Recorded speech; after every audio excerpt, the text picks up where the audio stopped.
लखनऊ में उस वक्त हड़कंप मच गया जब दो गुटों में जमकर फायरिंग और पथराव शुरू हो गया। फायरिंग में 3 लोगों को गोली लगी है, जिन्हें लोहिया अस्पताल में भर्ती कराया गया। इस फायरिंग का वीडियो भी सामने आया है। यह पूरा मामला जमीन से जुड़े विवाद का बताया जा रहा है। तस्वीरों में आप देख सकते हैं कि दो गुटों में जमकर पथराव हो रहा है।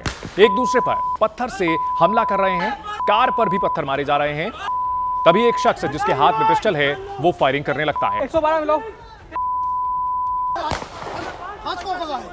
सद्दू बचेगा सलमान भाई।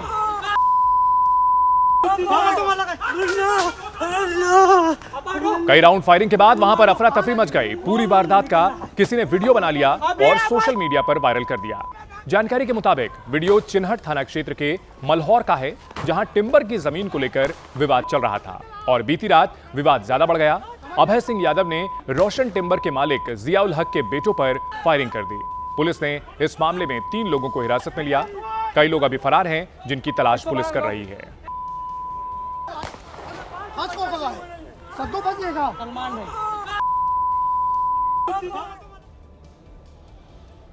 जम्मू कश्मीर के श्रीनगर से हादसे की चौंकाने वाली तस्वीर सामने आई है, जहां पर एक ओवरलोड ट्रक अनियंत्रित होकर दुकान में घुस गया। गनीमत रही कि दुकान में मौजूद 3 लोग बाल बाल बच गए, जिसका वीडियो भी सामने आया है। यह वीडियो श्रीनगर के रावलपोला इलाके का है, जहां पर एक ट्रक तेजी से जा रहा था। उसकी नजर रोड पर बैक हो रही कार पर पड़ी, जिसके बाद ट्रक बेकाबू हो गया और दुकान में जा घुसा। दुकान के बाहर खड़ी गाड़ियां भी क्षतिग्रस्त हुई हैं। दुकान में रखे सामान को भी नुकसान हुआ है।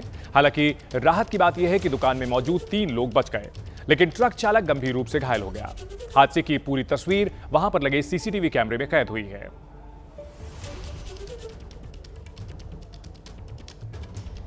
खबर पक्की है हमें। अगली खबर है यूपी के पीलीभीत से, जहां किसान यूनियन चढ़नी के जिला अध्यक्ष और उनके कार्यकर्ताओं पर फायरिंग करने का मामला सामने आया। इसमें गोली लगने से किसान यूनियन के जिला अध्यक्ष घायल हो गए। तस्वीरों में देख सकते हैं कि घायल शख्स के शरीर से खून बह रहा है। आनन फानन में उन्हें अस्पताल में भर्ती कराया गया। किसान यूनियन के जिला अध्यक्ष का आरोप है कि वो किसानों के साथ दूसरे जनपदों से धान लाने वाले बिचौलियों का घेराव करने के लिए प्रदर्शन कर रहे थे और इसी से नाराज होकर पूरनपुर राइस मिलर्स एसोसिएशन के अध्यक्ष अजमेर सिंह छीना और उसके गुर्गों ने हमला कर दिया। गोलीबारी की इस घटना में किसान यूनियन के अध्यक्ष घायल हुए हैं, जिनका अस्पताल में इलाज चल रहा है। पुलिस मामले की तफ्तीश में जुटी है।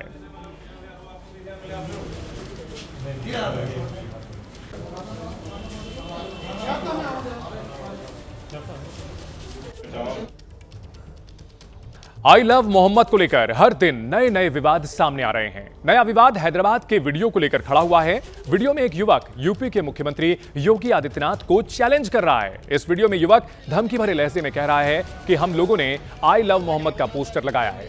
पोस्टर हटाने के लिए उनकी लाशों से गुजरना होगा। यूपी में जो किया है यहां पर करने की सोचने के लिए कुर्सी छोड़कर भागना पड़ेगा। चंद्रयान गुट्टा पुलिस मामले की जांच कर रही है। हालांकि अभी तक कोई कार्रवाई नहीं की गई है। यूपी में आई लव मोहम्मद विवाद में अब तक 68 लोग गिरफ्तार किए जा चुके हैं। एरिया में आज हम लोग लगाए हैं, देख लीजिए I love Mohammad. Social media हिल रहा, अगर मैदान में हम लगाएंगे तो पूरी जमीन हिला देंगे। आज हम लोग हैदराबाद में आवाज उठाए, एरिया में आज हम लोग लगाए हैं, देख लीजिए आई लव मोहम्मद। आगे जो है निकाल के दिखा लें। हटाने के इससे पहले हमारी जान पे से गुजरना पड़ता है। आज पूरा सोशल मीडिया हिल रहा, अगर मैदान में हम लोग आएंगे तो पूरी जमीन हिला देंगे। आज हम लोग हैदराबाद में आवाज उठाए, एरिया में आज हम लोग लगाए हैं, देख लीजिए। और अब बात करते हैं आईपीएस वाई पूरन कुमार के सुसाइड केस की, जिसको लेकर सस्पेंस बढ़ता जा रहा है। पूरन कुमार के सुसाइड नोट से डीजीपी समेत पुलिस के कई बड़े अफसरों पर सवाल उठे और वो तमाम सवाल और आरोप पूरन कुमार की पत्नी की उस शिकायत के बाद और भी ज्यादा गंभीर हो गए हैं, जो उन्होंने चंडीगढ़ में पुलिस में दर्ज कराई है। खुद को गोली मारकर जान देने वाले आईपीएस पूरन कुमार की पत्नी का नाम अमनीत है और वो एक आईएएस है। जब ये वारदात हुई तब वो जापान के दौरे पर थी। अब वो लौट आई हैं और आते ही उन्होंने अपने पति को इंसाफ दिलाने के लिए गुहार लगाई है। 4 पेज की शिकायत में डीजीपी शत्रुजीत कपूर और रोहतक के एसपी विजेंद्र बिजरानिया के खिलाफ एफआईआर दर्ज करने और तत्काल उनकी गिरफ्तारी की मांग की है। आपको बता दें कि सुसाइड करने वाले आईपीएस पूरन कुमार के 8 पेज के सुसाइड नोट के साथ साथ पत्नी के नाम लिखी वसीयत भी मिली थी। सुसाइड नोट में आईपीएस पूरन कुमार ने करीब 10 आईपीएस अफसरों के नाम का जिक्र किया। प्रताड़ित करने और धमकाने के आरोप लगाए और अब उनकी पत्नी ने भी शिकायत दर्ज कराई है। अपने पति को आत्महत्या के लिए मजबूर करने के डीजीपी शत्रुजीत और रोहतक के एसपी नरेंद्र बिजरानिया को जिम्मेदार ठहराया है। अपने पति के शव का पोस्टमार्टम कराने से भी उन्होंने इनकार कर दिया और कहा है कि जब तक उनके पति को खुदकुशी के लिए उकसाने के आरोपी अफसरों के खिलाफ केस दर्ज नहीं होता तब तक वे पोस्टमार्टम नहीं कराएंगे।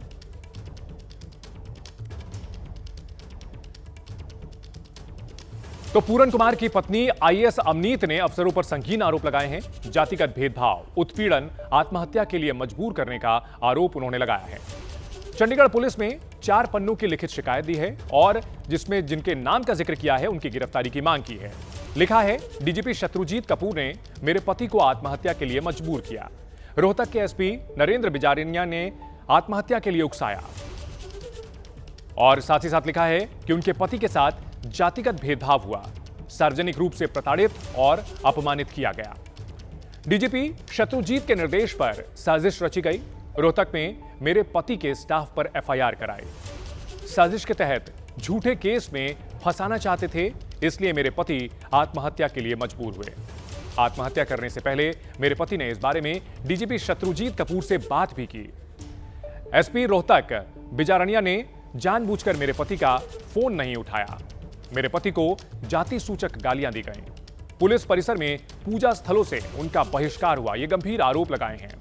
डीजीपी और एसपी रोहतक गिरफ्तार नहीं हुए तो ये लोग सबूत मिटाएंगे, जांच में बाधा डालेंगे।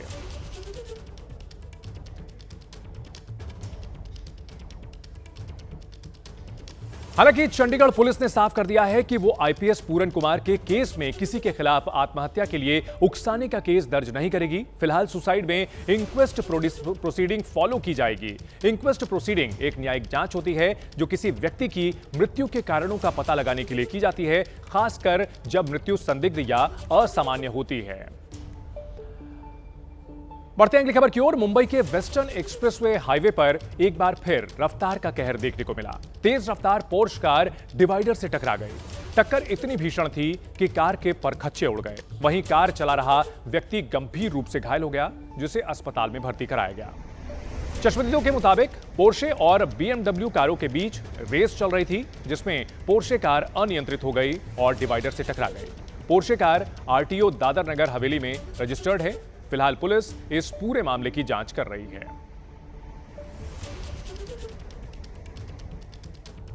बीती रात तेज रफ्तार पोर्शे कार का मुंबई में भीषण एक्सीडेंट हो गया है। हम इस वक्त मौजूद है जोगेश्वरी पुलिस स्टेशन के सामने हमारे जो कार खड़ी है पोर्शे कार है। तेज रफ्तार कार जो मीरा रोड से अंधेरी की तरफ वेस्टर्न एक्सप्रेस हाईवे पे जा रही थी। देर रात 2 से 2:30 बजे के करीब में बीएमडब्ल्यू कार और पोर्शे कार का बताया जा रहा है कि रेस चल रही थी। उस दरमियान जो कार चालक है 22 साल का लड़का है, जो लॉ कॉलेज में सीखने वाला लड़का बताया जा रहा है। पुलिस के जो मुताबिक जानकारी मिली है, वो लड़के का गाड़ी के ऊपर से नियंत्रण छूट गया, जो कंट्रोल था वो छूट गया और उसके बाद डिवाइडर को जाके कार टकरा गई। देखेंगे 3 से 4 राउंड है वेस्टर्न एक्सप्रेस हाईवे पे जोगेश्वरी की जगह पे है जो डिवाइडर, उसको लगते हुए टकराई कार। उसके बाद भीषण अपघात हुआ। फिलहाल जो कार चालक था उसने दारू पिया था क्या, दारू के नशे में चला रहा था क्या, और मुंबई में इतनी रात को गाड़ी कहाँ लेके जा रहा था, इस बारे में सब आगे की जांच है। जोगेश्वरी पुलिस ने कार चालक के खिलाफ एफआईआर दर्ज करके आगे की जांच कर रही। कैमरामैन मोहन के साथ सत्यम सिंह, एबीपी न्यूज, मुंबई। उधर नोएडा में थार के बाद अब डिफेंडर कार का कहर देखने को मिला है, जहां डिफेंडर कार ने 5 4 पहिया और एक मोटरसाइकिल को टक्कर मार दी। यह टक्कर गुलशन मॉल के तिराहे पर हुई, जिससे चारों तरफ अफरा तफरी मच गई। तस्वीरों में सफेद रंग की वो डिफेंडर कार भी दिखाई दे रही है जिसने तांडव मचाया। वहीं वो कार भी नजर आ रही है जिन्हें इस डिफेंडर गाड़ी ने टक्कर मारी। एक कार बुरी तरह से कबाड़ में तब्दील हो गई। तस्वीरों में मोटरसाइकिल भी देखी जा सकती है जिसका पीछे का हिस्सा पूरी तरह से टूट गया। हालांकि गनीमत रही कि कोई जनहानि नहीं हुई। वहीं पुलिस ने मौके पर पहुंचकर डिफेंडर चला रहे चालक सुनीत को हिरासत में लिया है।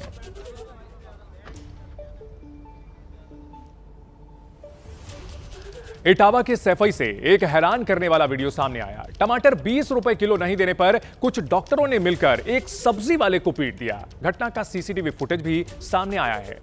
तो टमाटर 20 रुपए किलो नहीं देने पर उत्तर प्रदेश आयुर्विज्ञान विश्वविद्यालय के कुछ डॉक्टरों ने एक सब्जी वाले की जमकर पिटाई की। डॉक्टरों की यह हरकत दुकान में लगे सीसीटीवी कैमरे में कैद हुई है।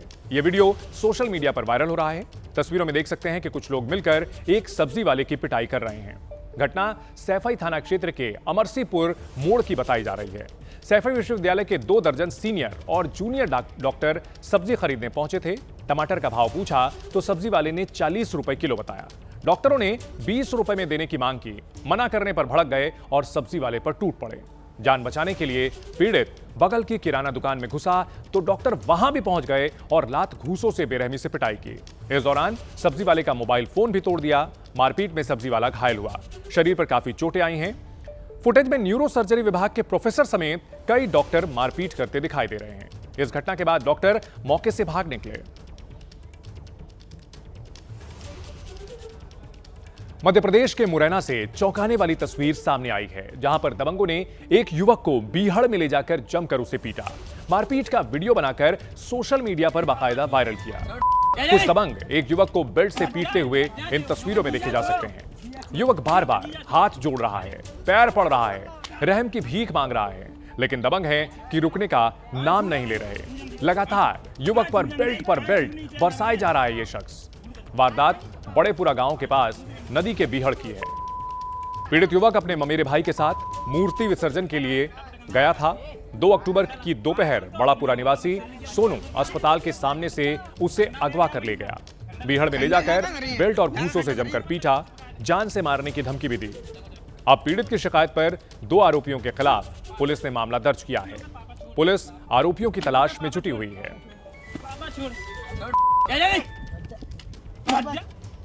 बड़ी खबर आ रही है। यौन शोषण के आरोपी चैतन्यानंद की जमानत पर आज सुनवाई होगी। चैतन्यानंद पर सुनवाई करने वाले जज ने खुद को केस से अलग कर लिया है। जज ने निजी कारणों से खुद को चैतन्यानंद पर सुनवाई से अलग किया है। अब मामला पटियाला हाउस कोर्ट के डिस्ट्रिक्ट जज के सामने लिस्ट होगा। चैतन्यानंद पर कई लड़कियों को प्रताड़ित करने का आरोप लगा है और इस पूरे मामले पर आज सुनवाई होनी है। इस वक्त की बड़ी खबर आ रही है। एनडीए में सीट बंटवारे पर चिराग पासवान बोले हैं, बातचीत चल रही है, मेरे पास और भी जिम्मेदारी है। चिराग पासवान का अहम बयान, जब तक मैं मंत्री हूं मुझ पर जिम्मेदारी है। चिराग पासवान की पार्टी एलजेपीआर जो कि 40 सीटों की मांग पर अड़ी हुई है और सूत्रों के हवाले से यह खबर आई कि 36 से कम सीटों पर तो मानने को कतई तैयार नहीं है और इनमें वो सीटें हैं जो कि बीजेपी और जेडीयू की फिलहाल सिटिंग सीटें हैं और ऐसे में चिराग पासवान का रुख अभी तक साफ नहीं है। हालांकि उनका यह कहना है कि मुझ पर और भी जिम्मेदारियां हैं। साथ ही कहा है कि जब तक मैं मंत्री हूं मुझ पर जिम्मेदारी है। बातचीत चल रही है, ऐसे में मेरे ऊपर और भी जिम्मेदारियां हैं। जब तक मैं मंत्री हूं तब तक मंत्रालय की भी जिम्मेदारी है, तो फिलहाल मैं उसको देखने जा रहा हूं। बातचीत चल रही है, ऐसे में मेरे ऊपर और भी जिम्मेदारियां हैं। जब तक मैं मंत्री हूं तब तक मंत्रालय की भी जिम्मेदारी है, तो फिलहाल मैं उसको देखने जा रहा हूं। बातचीत चल रही है, ऐसे में मेरे ऊपर और भी जिम्मेदारियां हैं। जब तक मैं मंत्री हूं तब तक मंत्रालय की भी जिम्मेदारी है, तो फिलहाल मैं उसको देखने जा रहा हूं। तो बताया जा रहा है कि चिराग पासवान काफी यहां पर बार्गेनिंग कर रहे हैं और उनका यह कहना है कि जब तक मैं मंत्री हूं, यानी जब तक का उन्होंने जिक्र किया है। कहीं ना कहीं इशारों में एनडीए को चेतावनी भी दी है कि जब तक की बात कह करके। पवन गौड़ हमारे साथ बने हुए हैं। पवन, चिराग पासवान का रुख साफ नहीं है और उनका यह कहना है कि जब तक मैं मंत्री हूं, क्या इशारा करता है? देखिए, जाहिर तौर पर इस तरह से आप देख सकते हैं कि लगातार पिछले कुछ दिनों से प्रेशर जो टैक्टिक्स है उसका इस्तेमाल किया जा रहा है। लगातार इधर उधर के जो कई सारे सोर्सेज हैं पार्टी के, उनकी तरफ से खबरें कई सारी प्लांट की जा रही हैं कि चिराग पासवान इतनी सीट की डिमांड कर रहे हैं। हालांकि 2 दिन पहले बीजेपी की पहली औपचारिक बैठक जब चिराग पासवान के साथ हुई तो उन्होंने कुछ बहुत ज्यादा सीटों को लेकर स्टिक नहीं थे। उन्होंने कहा कि उन्होंने कुछ अपनी बातें रखी, उन्होंने कुछ सीटों का जिक्र किया कि ये सीटें हमको चाहिए। उसमें से कुछ सीटें बीजेपी जीती हुई थी पिछले चुनाव में, उसमें कुछ सीटें जेडीयू जीती हुई थी। तो ऐसे में फिर बीजेपी के तमाम नेताओं ने अपने केंद्रीय नेतृत्व से बात की। उसके बाद में फिर से अब चिराग पासवान के साथ दूसरे दौर की बातचीत हो सकती है। केंद्रीय मंत्री नित्यानंद राय को इस काम पर लगाया गया है। तो ऐसे में एक प्रेशर टैक्टिक्स दिखाने की कोशिश है कि अभी जब तक मैं मंत्री हूं तब तक तो मंत्रालय का काम संभालूंगा ही, और अभी हमारी बातचीत चल रही है। तो एक मैसेज देने की कोशिश है कि अभी तक सारे द्वार जो हैं वो चिराग पासवान के लिए खुले हैं। पवन, क्या कहीं ना कहीं जब तक की बात कह के उन्होंने इशारों में यह भी चेतावनी दे दी है कि मंत्री पद उनके लिए बहुत ज्यादा मायने नहीं रखता? देखिए, जाहिर तौर पर अगर आपको सामने वाली पार्टी पर अगर दबाव बनाना है तो उसमें ये साफ है कि आपको अपने पास मंत्रालय का तो एक बार, क्योंकि आपको फिलहाल केंद्र सरकार में मंत्री तो आप हैं ही, तो आपको ये बताना पड़ेगा कि केंद्र सरकार में मंत्री होना मेरे लिए बहुत बड़ी बात नहीं है। और आपने देखा लगातार कई सारी अपनी जो सोशल मीडिया की पोस्ट में चिराग पासवान हमेशा कहते रहे हैं कि मेरे लिए बिहार पहले है, बिहार का विकास पहले है, बिहार के युवाओं का विकास पहले है। तो ऐसे में उन्होंने एक संकेत दिया है कि मेरे लिए केंद्र सरकार में मंत्री बने रहना बहुत महत्वपूर्ण नहीं है, बिहार मेरे लिए पहले है। तो इसमें कहीं ना कहीं एक संदेश देने की कोशिश है कि मैं जो है अगर जरूरत पड़ी, अगर कहीं बातचीत नहीं बनती है तो केंद्रीय जो मंत्रालय है उसको छोड़ने के लिए भी तैयार हूं। ऐसा एक संकेत जो है कहीं ना कहीं बीजेपी नेताओं को चिराग पासवान की तरफ से दिया गया है। क्या माना जाए पवन कि आज जो नित्यानंद राय पहुंच रहे हैं इसी पर सारा कुछ निर्भर करेगा कि चिराग पासवान का आगे का रुख क्या होगा? क्या मान जाएंगे चिराग पासवान, ये आज की मुलाकात पर निर्भर करेगा? देखिए, जाहिर तौर पर आज जब बैठक जो होगी उस बैठक के बाद में ही सारी चीजें तय होंगी। पहले अगर नित्यानंद राय मुलाकात चिराग पासवान से कर सकते हैं, उसके बाद में अगर नित्यानंद राय की मुलाकात से अगर बातचीत नहीं बनती है तो संभवतः बीजेपी जो आला कमान है उसके साथ भी बातचीत चिराग पासवान की हो। अगर उस बातचीत में भी अगर कुछ बात नहीं बनती है तो फिर आगे की जो है चिराग पासवान अपना रास्ता देखेंगे। लेकिन फिलहाल चूंकि बहुत ज्यादा वक्त बचा नहीं है, सिर्फ कल से ही पहले चरण के मतदान के लिए जो है नामांकन की प्रक्रिया शुरू हो जाएगी, तो ऐसे में बहुत ज्यादा वक्त बचा नहीं है चिराग पासवान और बीजेपी के पास में भी। तो बिल्कुल बड़ी दिलचस्प बात है कि राजनीति में 5 साल का जो अंतराल होता है वो कितना कुछ बदल देता है। पिछली बार 2020 में वो खुद को प्रधानमंत्री मोदी का हनुमान कहते थे, इस बार कहीं ना कहीं बार्गेनिंग कर रहे हैं। बहुत शुक्रिया पवन। बढ़ते हैं अगली खबर की ओर। बिहार चुनाव से जुड़ी अभी की बड़ी खबर आ रही है। आज पटना में सीएम आवास पर जेडीयू की बड़ी बैठक होगी। बैठक में जेडीयू उम्मीदवारों के नाम फाइनल होंगे। जेडीयू के 35 संभावित उम्मीदवारों के नाम सामने आए हैं। नालंदा से श्रवण कुमार हो सकते हैं जेडीयू के उम्मीदवार। सराय रंजन से विधायक विजय चौधरी का टिकट संभव है। बहादुरपुर से मदन साहनी, गोपालपुर से गोपाल मंडल उम्मीदवार हो सकते हैं, यह जानकारी मिल रही है। तो जेडीयू के 35 संभावित उम्मीदवारों के नाम सामने आए हैं और हमारे सहयोगी शशांक इस बड़ी खबर पर हमारे साथ जुड़ गए हैं। शशांक, अहम बैठक होने जा रही है जेडीयू की। ये जो 35 नाम बताए जा रहे हैं, क्या इसमें कोई सरप्राइजिंग नाम है या फिर सब कुछ एज यूजुअल है? देखिए, पिछले कुछ दिनों से लगातार जदयू में जो है उम्मीदवारों के नामों पर मंथन हो रहा है। आज मुख्यमंत्री नीतीश कुमार की अध्यक्षता में सीएम हाउस में जदयू की बड़ी बैठक है। आज उम्मीदवारों की लिस्ट जो है वो फाइनल की जाएगी। जो कुछ संभावित प्रत्याशी हैं, 35 नाम सामने आए हैं, वो सूत्रों के हवाले से हैं। किस सीट से प्रत्याशी ये हो सकते हैं वो नाम हम किस सीट से प्रत्याशी ये हो सकते हैं वो नाम हम अपने दर्शकों को दिखा रहे हैं। और जदयू जो है 101 या 102 सीटों पर जो है लड़ सकती है। जो अन्य कौन संभावित प्रत्याशी हैं उनके नाम भी जो है हम आपको बताएंगे। देखिए, ये जो जदयू में जो टिकट बंटवारा होगा उसमें जो है जातीय समीकरण साधने का जो है वो पूरा ख्याल रखा जाएगा। निशांत कुमार नीतीश के बेटे हैं, क्या उनको चुनाव लड़ाया जाए या नहीं, इस पर भी जो है आज फैसला होना है। जदयू के बड़े नेताओं ने नीतीश से मांग की है कि हरनौत सीट से जो है हमारे सोर्सेज बता रहे हैं कि निशांत को लड़ाया जाए। तो अंतिम निर्णय जो है वो नीतीश को लेना है। जी ठीक है, बिल्कुल। तो नीतीश कुमार के बेटे क्या चुनाव लड़ेंगे, क्योंकि पार्टी के नेता कई ये मांग कर रहे हैं और इसको लेकर के लगातार ये मांग उठ रही है कि नीतीश कुमार के बेटे को चुनाव लड़ाया जाए। लेकिन देखना है कि आज की बैठक में क्या इस पर फैसला होता है, क्या नीतीश कुमार ये फैसला लेते हैं। इन सब के बीच जेडीयू की ये बड़ी बैठक होने जा रही है। बढ़ते हैं अगली खबर की ओर। छत्तीसगढ़ के बिलासपुर में तेंदुए की दस्तक से लोगों में दहशत का माहौल है, जहां एक तेंदुआ स्वारघाट की मतनोह सड़क पर घूमता हुआ नजर आया है। तस्वीरों में देखकर ऐसा लग रहा है जैसे मानो तेंदुआ वॉक पर निकला हो। जिस वक्त तेंदुआ सड़क पर घूम रहा था तभी किसी ने उसका वीडियो बना लिया। इलाके में तेंदुआ दिखने से लोगों में खौफ का माहौल है। वन विभाग को इसकी खबर दी गई है। वन विभाग की टीम तेंदुए को पकड़ने में जुटी हुई है। देखिए, पक्की सड़क है और पक्की सड़क पर तेंदुआ आराम से चहलकदमी करता हुआ दिख रहा है। कभी रुकता है और कभी चलता हुआ आराम से निकल जाता है। तेंदुआ एक बेहद खतरनाक शिकारी है। वो पेड़ों पर चढ़ सकता है, दीवार पर चढ़ सकता है। बेहद मजबूत पंजे और बेहद खतरनाक जबड़े उसके होते हैं। वो पालतू जानवरों का तो शिकार करता ही है, साथ ही साथ इंसानों पर भी हमला करता है। और ऐसे में रिहायशी इलाके में ये तेंदुआ घूमता हुआ नजर आया है, ये दहशत का सबब बना है। मध्य प्रदेश के दतिया से एक चौंकाने वाला मामला सामने आया। यहां एक सरकारी स्कूल में बच्चों के मिड डे मील में घटिया खाना परोसा जा रहा है और इसका एक वीडियो वायरल हो रहा है। वीडियो में देखा जा सकता है कि प्राथमिक विद्यालय नई बस्ती तिलैथा में मासूम बच्चों को पानी जैसी सब्जी परोसी जा रही है।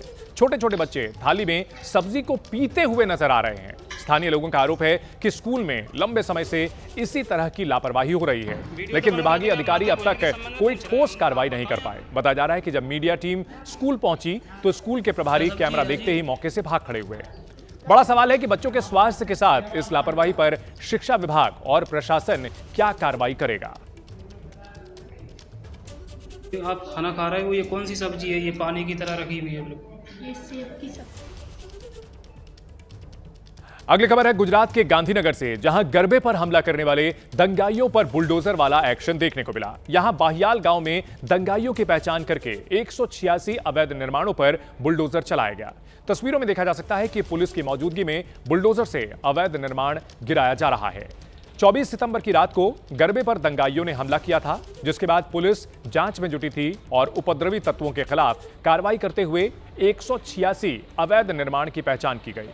हालांकि बुलडोजर चलाने से पहले इन सभी लोगों को अवैध कब्जा खाली करने का निर्देश दिया गया था। यह कार्रवाई 300 पुलिसकर्मियों की मौजूदगी में की गई। पुलिस के अलावा जिला प्रशासन के सभी विभाग के अधिकारी यहां मौजूद रहे।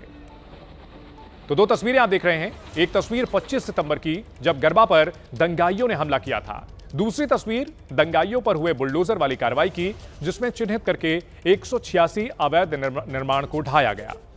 ये अवैध निर्माण दंगाइयों के हैं। 25 सितंबर को जब गरबा में हमला हुआ था, तभी से एक्शन की मांग की जा रही थी और अब 14 दिन के बाद दंगाइयों पर बुलडोजर वाला एक्शन हुआ है।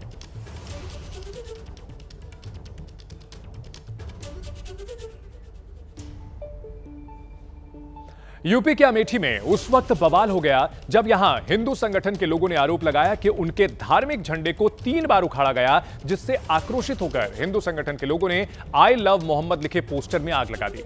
तस्वीरों में आप देख सकते हैं कि कुछ लोग आई लव मोहम्मद के पोस्टर्स को आग लगा रहे हैं। दरअसल झंडे और बैनर को लेकर काफी दिनों से दो पक्षों के बीच विवाद चल रहा था, लेकिन जैसे ही आई लव मोहम्मद वाले पोस्टर को जलाने का वीडियो सोशल मीडिया पर वायरल हुआ, पुलिस तुरंत घटनास्थल पर पहुंच गई।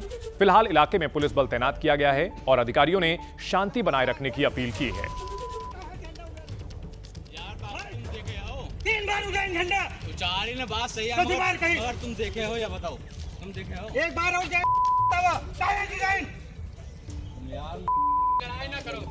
तो अमेठी में यहां दो पक्षों के बीच तनाव हो रहा है। हिंदू पक्ष की ओर से आरोप लगाया गया कि उनके धार्मिक झंडे को 3 बार उखाड़ा गया। इसके बाद यहां आई लव मोहम्मद का पोस्टर जलाया गया। और अब खबर बरेली से है, जहां आज सुबह पुलिस और बदमाशों की मुठभेड़ हुई और इस मुठभेड़ में पुलिस ने 1 लाख के इनामी बदमाश शैतान उर्फ इफ्तिखार को ढेर कर दिया। मारा गया बदमाश एक वांछित डकैत था। उसके खिलाफ 7 जिलों में 19 आपराधिक मुकदमे दर्ज थे। इनमें हत्या, डकैती और लूट जैसे गंभीर अपराध शामिल हैं। घटनास्थल से पुलिस को एक 32 बोर की पिस्टल, 2 मैगजीन, 17 जिंदा कारतूस, 28,000 रुपए नकद, मोबाइल फोन और बिना नंबर प्लेट की HF डीलक्स बाइक बरामद की है।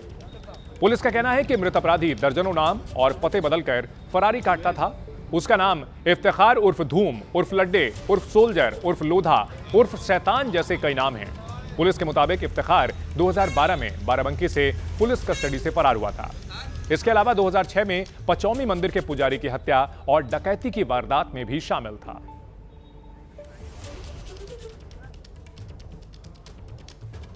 खबर पक्की है में अगली खबर है मध्य प्रदेश के इंदौर से, जहां मामूली विवाद में एक युवक की चाकू मारकर हत्या कर दी गई। यह दिल दहला देने वाली वारदात वाइन शॉप के बाहर लगे सीसीटीवी में कैद हो गई, जिसमें कुछ बदमाश पार्थ नाम के युवक को घेर कर मार रहे हैं। इस बीच एक युवक पार्थ पर चाकू से हमला कर देता है। हमले के बाद पार्थ को हॉस्पिटल ले जाया गया, जहां इलाज के दौरान उसने दम तोड़ दिया। बताया जा रहा है कि पार्थ नाम का लड़का अपने दोस्त चिराग की बर्थडे पार्टी में शामिल होने गया था।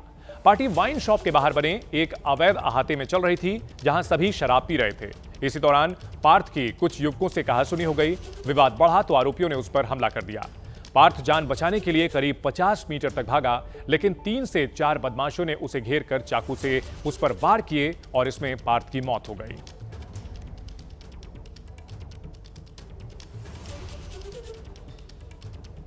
यूपी के शामली से चौंकाने वाली खबर सामने आई है, जहां पर चोरी पकड़े जाने पर चोर ने खुद ही दुकान पहुंचकर सामान वापस कर दिया और दुकानदार से माफी भी मांगी है।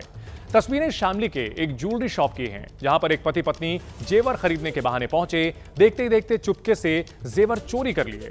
युवक के जाने के बाद जब दुकानदार ने सामान चेक किया तो शक हुआ। दुकान की सीसीटीवी फुटेज चेक की गई, जिसमें युवक साफ साफ चोरी करते नजर आया। वीडियो वायरल होने के बाद युवक ने खुद दुकान पर वापस आकर चोरी किया गया जेवर लौटा दिया, माफी मांगी। इसके बाद दुकानदार ने भी पुलिस में कोई शिकायत दर्ज नहीं कराई। हालांकि चोरी का वीडियो सोशल मीडिया पर जमकर शेयर किया जा रहा है।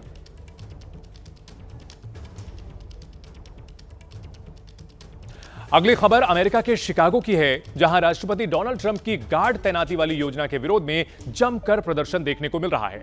यहां बड़ी संख्या में लोग सड़कों पर प्रदर्शन करने के लिए उतरे हैं।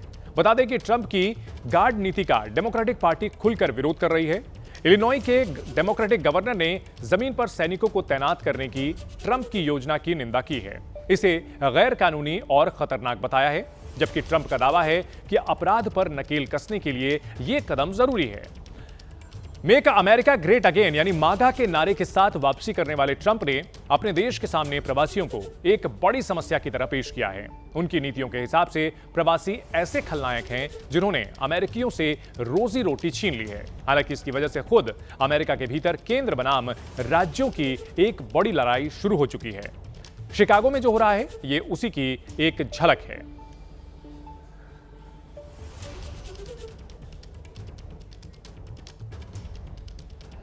और बिहार चुनाव से जुड़ी अभी की बड़ी खबर आ रही है। चिराग पासवान के आवास पर पहुंचे हैं बीजेपी नेता नित्यानंद राय। चिराग से बातचीत के लिए पार्टी ने उन्हें जिम्मेदारी दी है। चिराग पासवान, जिनका अभी बयान हमने आपको सुनाया था कि उनका यह कहना है कि जब तक मंत्री हूं तब तक मुझ पर जिम्मेदारियां हैं, और इन सबके बीच नित्यानंद राय पहुंचे हैं उन्हें मनाने के लिए। सीटों को लेकर के लगातार यहां तकरार चल रही है। बड़ी खबर पर हमारे सहयोगी पवन गौड़ हमारे साथ जुड़ चुके हैं। पवन, नित्यानंद राय पहुंच चुके हैं और मुलाकात का सिलसिला अब शुरू होने वाला है। देखिए, जाहिर तौर पर नित्यानंद राय जो बीजेपी के वरिष्ठ नेता और बड़े अनुभवी नेता हैं, उनको जिम्मेदारी दी है चिराग पासवान से बात करने के लिए। आज सुबह ही पटना से वापस आए हैं। चिराग पासवान कल रात को पटना से वापस आ गए थे। अब से थोड़ी देर पहले चिराग पासवान अपने आवास से मंत्रालय के लिए निकल गए। हालांकि उन्होंने कहा कि बातचीत चल रही है और जब तक मैं मंत्री हूं तब तक मेरे पास मंत्रालय की जिम्मेदारी भी है, तो ऐसे में मंत्रालय की जिम्मेदारी के लिए मैं मंत्रालय जा रहा हूं। अब फिलहाल अपने आवास पर चिराग पासवान मौजूद नहीं है, लेकिन केंद्रीय मंत्री नित्यानंद राय उनके आवास पर पहुंचे और उनकी माता जी से फिलहाल जो है वो बातचीत कर रहे हैं, मुलाकात कर रहे हैं। तो ऐसे में एक बेहद जो दिलचस्प है घटनाक्रम लगातार हो रहा है। अब से थोड़ी देर पहले चिराग पासवान अपने आवास से निकलते हैं, नित्यानंद राय उनके आवास पर पहुंचते हैं और उनकी माताजी से बातचीत करते हैं। यानी कि जो गठबंधन को लेकर लगातार प्रेशर टैक्टिक्स चिराग पासवान के द्वारा अपनाई जा रही है, अब कहीं ना कहीं बीजेपी उनके परिवार को इसमें इन्वॉल्व करके इस पूरे मसले को सुलझाना चाहती है, क्योंकि कल यानी 10 तारीख से पहले फेज के जो मतदान के लिए नामांकन की प्रक्रिया शुरू हो जाएगी। ऐसे में बहुत ज्यादा वक्त बचा नहीं है। बीजेपी और एनडीए चाहती है कि तमाम जो अपने सहयोगी दल हैं उनके साथ में जो सीट शेयरिंग का जो फॉर्मूला है उसको तय कर लिया जाए। उसके बाद में कौन कौन सी सीट पर लड़ेगी उसको सब तय कर लिया जाए। उसके चलते सारी चीजें बहुत जल्दी अगले 1 से 2 दिन में तय होनी है। तो ऐसे में बीजेपी ने अपने जो सबसे वरिष्ठ नेता है बिहार के नित्यानंद राय, उनको चिराग पासवान से बातचीत करने के लिए भेजा है। बहुत शुक्रिया इस पूरी जानकारी के लिए। तो चिराग पासवान को मनाने के लिए नित्यानंद राय पहुंचे हैं। देखना है कि चिराग मानते हैं या नहीं।